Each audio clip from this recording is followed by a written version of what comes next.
De retour dans notre lecture commentée de l'Évangile selon saint Jean. Aujourd'hui, ce sera un épisode un peu plus long, puisque pour coller davantage au texte, je vous propose de lire non pas 3, mais 4 chapitres. D'abord les chapitres 7 et 8, et ensuite 9 et 10. Évangile selon saint Jean, chapitre 7. Après cela, Jésus parcourait la Galilée. Il ne voulait pas parcourir la Judée, car les Juifs cherchaient à le tuer.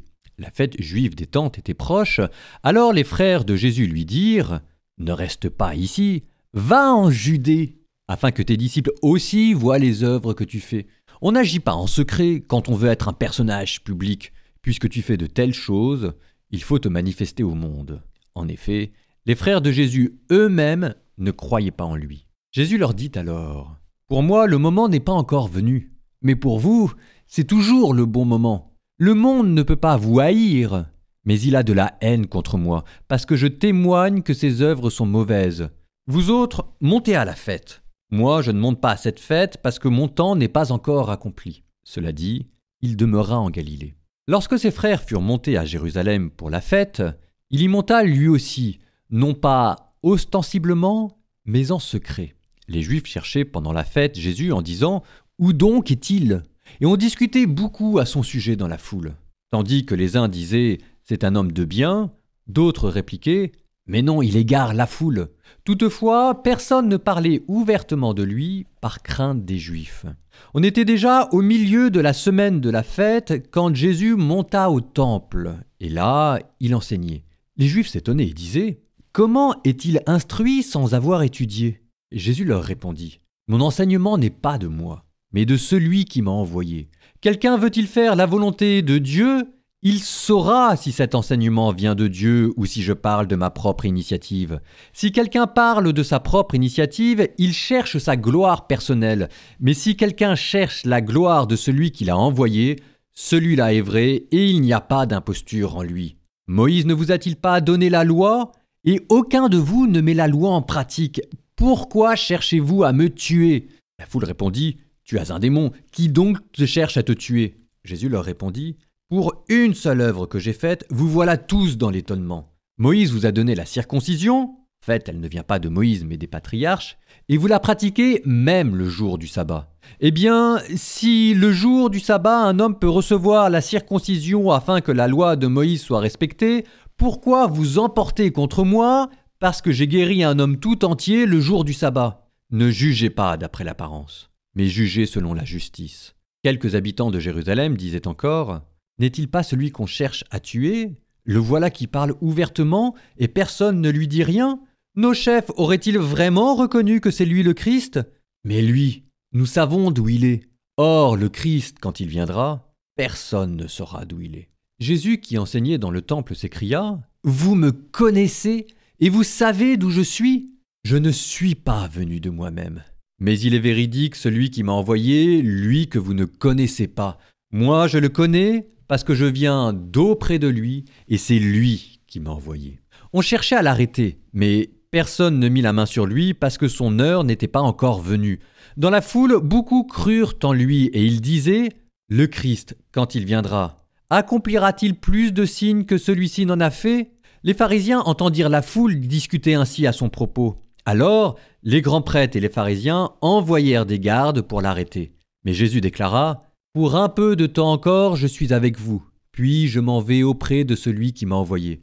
Vous me chercherez et vous ne me trouverez pas. Et là où je suis, vous ne pouvez pas venir. » Les Juifs se dirent alors entre eux « Où va-t-il bien partir pour que nous ne le trouvions pas ? Va-t-il partir chez les nôtres dispersés dans le monde grec afin d'instruire les Grecs ? Que signifie cette parole qu'il a dite « Vous me cherchez et vous ne me trouverez pas, et là où je suis, vous ne pouvez pas venir ?» Au jour solennel où se terminait la fête, Jésus debout s'écria « Si quelqu'un a soif, qu'il vienne à moi et qu'il boive. Celui qui croit en moi, comme dit l'Écriture, de son cœur couleront des fleuves d'eau vive. » En disant cela, il parlait de l'Esprit Saint qu'allait recevoir ceux qui croiraient en lui. En effet, il ne pouvait pas y avoir l'Esprit, puisque Jésus n'avait pas encore été glorifié. Et dans la foule, on avait entendu ces paroles, et les uns disaient « C'est vraiment lui le prophète annoncé ». D'autres disaient « C'est lui le Christ ». Mais d'autres encore demandaient « Le Christ peut-il venir de Galilée? L'Écriture ne dit-elle pas que c'est de la descendance de David et de Bethléem, le village de David, que vient le Christ? C'est ainsi que la foule se divisa à cause de lui. Quelques-uns d'entre eux voulurent l'arrêter, mais personne ne mit la main sur lui. Les gardes revinrent auprès des grands prêtres et des pharisiens qui leur demandèrent « Pourquoi ne l'avez-vous pas amené ?» Les gardes répondirent « Jamais un homme n'a parlé de la sorte. » Les pharisiens leur répliquèrent « Alors, vous aussi, vous vous êtes laissés égarer. Parmi les chefs du peuple et des pharisiens, y en a-t-il un seul qui ait cru en lui? Quant à cette foule qui ne sait rien de la loi, ce sont des maudits. » Nicodème, l'un d'entre eux, celui qui était allé précédemment trouver Jésus, leur dit « Notre loi permet-elle de juger un homme sans l'entendre d'abord pour savoir ce qu'il a fait ?» Ils lui répondirent « Serais-tu toi aussi de Galilée? Cherche bien, et tu verras que jamais aucun prophète ne surgit de Galilée. » Puis ils s'en allèrent, chacun chez soi. Évangile de Jésus-Christ selon saint Jean, chapitre 8. Quant à Jésus, il s'en alla au mont des Oliviers. Dès l'aurore, il retourna au temple. Comme tout le peuple venait à lui, il s'assit et se mit à enseigner. Les scribes et les pharisiens lui amènent une femme qu'on avait surprise en situation d'adultère. Ils la mettent au milieu et disent à Jésus « Maître, cette femme a été surprise en flagrant délit d'adultère. Or, dans la loi, Moïse nous a ordonné de lapider ces femmes-là. Et toi, que dis-tu » Il parlait ainsi pour le mettre à l'épreuve, afin de pouvoir l'accuser. Mais Jésus s'était baissé et du doigt il écrivait sur la terre. Comme on persistait à l'interroger, il se redressa et leur dit « Celui d'entre vous qui est sans péché, qu'il soit le premier à lui jeter une pierre. » Il se baissa de nouveau et il écrivait sur la terre. Eux, après avoir entendu cela, s'en allaient un par un en commençant par les plus âgés. Jésus resta seul avec la femme toujours là au milieu. Il se redressa et lui demanda « Femme, où sont-ils donc? Personne ne t'a condamné ?» Elle répondit « Personne, Seigneur. » Et Jésus lui dit « Moi non plus je ne te condamne pas. Va, et désormais ne pêche plus. » De nouveau Jésus leur parla. « Moi je suis la lumière du monde. Celui qui me suit ne marchera pas dans les ténèbres, il aura la lumière de la vie. » Les pharisiens lui dirent alors « Tu te rends témoignage à toi-même. Ce n'est donc pas un vrai témoignage. » Jésus leur répondit « Oui, moi je me rends témoignage à moi-même, et pourtant mon témoignage est vrai, car je sais d'où je suis venu et où je vais. Mais vous, vous ne savez ni d'où je viens, ni où je vais. Vous, vous jugez de façon purement humaine. Moi, je ne juge personne, et s'il m'arrive de juger, mon jugement est vrai parce que je ne suis pas seul. J'ai avec moi le Père qui m'a envoyé. Or, il est écrit dans votre loi que s'il y a 2 témoins, c'est un vrai témoignage. Moi, je suis à moi-même mon propre témoin, et le Père qui m'a envoyé témoigne aussi pour moi. » Les pharisiens lui disaient « Où est-il ton Père ?» Jésus répondit « Vous ne connaissez ni moi, ni mon Père. Si vous me connaissiez, vous connaîtriez aussi mon Père. » Il prononça ces paroles alors qu'il enseignait dans le temple à la salle du trésor, et personne ne l'arrêta parce que son heure n'était pas encore venue. Jésus leur dit encore « Je m'en vais. Vous me chercherez et vous mourrez dans votre péché. Là où moi je vais, vous ne pouvez aller. » Les Juifs disaient « Veut-il donc se donner la mort puisqu'il dit « Là où moi je vais, vous ne pouvez pas aller ?» Il leur répondit « Vous, vous êtes d'en bas et moi je suis d'en haut. Vous, vous êtes de ce monde et moi je ne suis pas de ce monde. Et c'est pourquoi je vous ai dit que vous mourrez dans votre péché. En effet, si vous ne croyez pas que moi, je suis, vous mourrez dans votre péché. » Alors ils lui demandaient « Toi, qui es-tu » Jésus leur répondit « Je n'ai pas cessé de vous le dire. À votre sujet, j'ai beaucoup à dire et à juger. D'ailleurs, celui qui m'a envoyé dit la vérité. Et ce que j'ai entendu de lui, je le dis pour le monde. » Ils ne comprirent pas qu'il leur parlait du Père. Jésus leur déclara « Quand vous aurez élevé le Fils de l'homme, alors vous comprendrez que moi, je suis, et que je ne fais rien de moi-même. Ce que je dis là, je le dis comme le Père me l'a enseigné. Celui qui m'a envoyé est avec moi. Il ne m'a pas laissé seul, parce que je fais toujours ce qui lui est agréable. » Et sur ces paroles de Jésus, beaucoup crurent en lui. Jésus disait à ceux des Juifs qui croyaient en lui « Si vous demeurez fidèles à ma parole, vous serez vraiment mes disciples. Alors vous connaîtrez la vérité, et la vérité vous rendra libre. » Ils lui répliquèrent « Nous sommes la descendance d'Abraham, et nous n'avons jamais été esclaves de personne. comment peux-tu dire, vous deviendrez libres ?» Jésus leur répondit, « Amen, amen, je vous le dis, qui commet le péché est esclave du péché. L'esclave ne demeure pas toujours dans la maison, le Fils, lui, y demeure pour toujours. Si donc le Fils vous rend libre, réellement vous serez libre. Je sais bien que vous êtes de la descendance d'Abraham, et pourtant vous cherchez à me tuer, parce que ma parole ne trouve pas sa place en vous. Je dis ce que moi j'ai vu auprès de mon Père, et vous aussi vous faites ce que vous avez entendu chez votre Père. » Ils lui répliquèrent, « Notre Père, c'est Abraham. » Et Jésus leur répondit, « Si vous étiez les enfants d'Abraham, vous feriez les œuvres d'Abraham. Mais maintenant vous cherchez à me tuer, moi, un homme qui vous ai dit la vérité que j'ai entendue de Dieu. Et cela, Abraham ne l'a pas fait. Vous faites les œuvres de votre père. » Ils lui dirent, « Nous ne sommes pas nés de la prostitution, nous n'avons qu'un seul père, c'est Dieu. » Jésus leur dit, « Si Dieu était votre père, vous m'aimeriez, car moi c'est de Dieu que je suis sorti et que je viens. Je ne suis pas venu de moi-même, c'est lui qui m'a envoyé. Pourquoi ne comprenez-vous pas mon langage ? C'est que vous n'êtes pas capable d'entendre ma parole.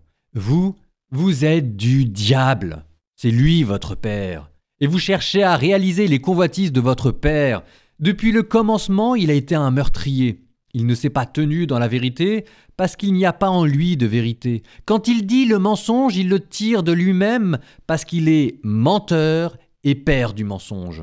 Mais moi, parce que je dis la vérité, vous ne me croyez pas. Qui d'entre vous pourrait faire la preuve que j'ai péché ? Et si je dis la vérité, pourquoi ne me croyez-vous pas ? Celui qui est de Dieu écoute les paroles de Dieu. Et vous, si vous n'écoutez pas, c'est que vous n'êtes pas de Dieu. Les Juifs répliquèrent, « N'avons-nous pas raison de dire que tu es un Samaritain et que tu es un démon ?» Jésus leur répondit, « Non, je n'ai pas de démon. Au contraire, j'honore mon Père. Et vous refusez de m'honorer. Ce n'est pas moi qui recherche ma gloire. Il y en a un qui la recherche et qui juge. Amen, amen, je vous le dis.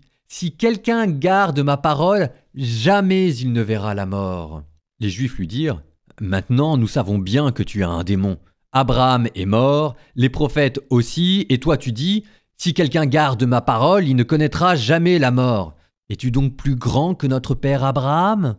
Il est mort, et les prophètes aussi sont morts. Pour qui te prends-tu ? » Jésus répondit, « Si je me glorifie moi-même, ma gloire n'est rien. C'est mon Père qui me glorifie, lui dont vous dites, il est notre Dieu. Alors que vous ne le connaissez pas. Moi, je le connais. Et si je dis que je ne le connais pas, je serai comme vous un menteur. Mais je le connais, et sa parole, je la garde. Abraham, votre père, a exulté, sachant qu'il verrait mon jour. Il l'a vu et il s'est réjoui. » Les Juifs lui dirent alors, « Toi, tu n'as pas encore 50 ans, et tu as vu Abraham ?» Jésus leur répondit, « Amen, amen, je vous le dis, avant qu'Abraham fût, moi, je suis. » Alors ils ramassèrent des pierres pour les lui jeter. Mais Jésus, en se cachant, sortit du temple. Fin de la lecture. Acclamons la parole de Dieu, louange à toi, Seigneur Jésus. Alors là, je crois qu'on peut dire qu'on est vraiment dans l'évangile selon saint Jean. Vous savez, l'évangile selon saint Jean, c'est très curieux, parce que le vocabulaire est très simple. On pourrait même compter le nombre de mots et vous apercevrez qu'on n'est pas à plus de 500 mots de vocabulaire qui sont utilisés. Donc on comprend tout, c'est un langage extrêmement simple parce qu'il veut être un langage sacré, et pourtant on a l'impression de ne rien comprendre. On ne sait pas exactement quand est-ce que c'est Jésus qui parle, quand est-ce que c'est le narrateur qui parle. Donc parfois, c'est déjà brouillé simplement au niveau du discours. Et puis ensuite, quand Jésus parle, les pharisiens posent une question, et on a le sentiment que Jésus répond toujours à côté de la question. Cela veut dire en fait que cela demande un effort extraordinaire de notre part pour déjà se demander pourquoi les pharisiens posent-ils cette question, et ensuite, pourquoi est-ce que Jésus semble répondre à côté de la plaque. Et en fait, on s'aperçoit qu'il a déjà anticipé 2 coups à l'avance la prochaine objection. Alors ici, par exemple, ce qu'il y a de très beau, c'est, vous comprenez le décalage à chaque fois que Jésus met dans les questions, quand il passe d'un thème, lui qui est le Fils de Dieu et personne ne veut le croire, à un autre thème, vous aussi, vous pouvez devenir les fils de Dieu, et personne ne comprend ce que ça veut dire.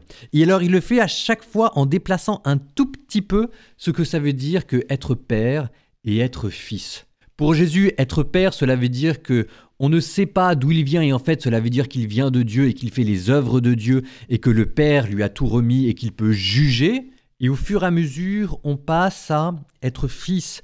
C'est faire le bien, c'est pratiquer la loi de Moïse et c'est petit à petit être libéré du péché et devenir vraiment le fils d'Abraham. Et cela sans même qu'on s'en aperçoive.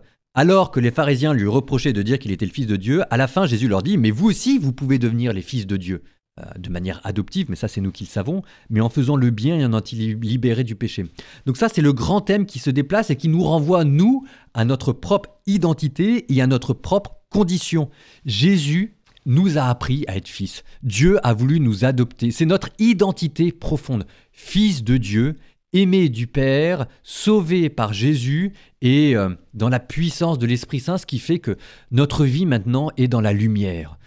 Et être fils de Dieu, alors chacun a sa propre vision de la chose, mais ça veut dire que le bien à l'état pur nous est maintenant devenu accessible. On peut rentrer dans le sanctuaire divin et contempler Dieu. Alors peut-être à travers le voile de la foi sur terre, mais quand même déjà de manière très présente. Un autre thème aussi que vous avez vu tout au long de ce passage, c'était ce qu'on appelle le motif de la foi. Pourquoi croire en Jésus ? Pourquoi croire en Jésus? C'est un thème qui n'arrête pas de revenir. Et alors, mine de rien, Jésus vous fait un vrai discours d'apologétique et vous dit toutes les raisons que vous pourriez de croire en lui.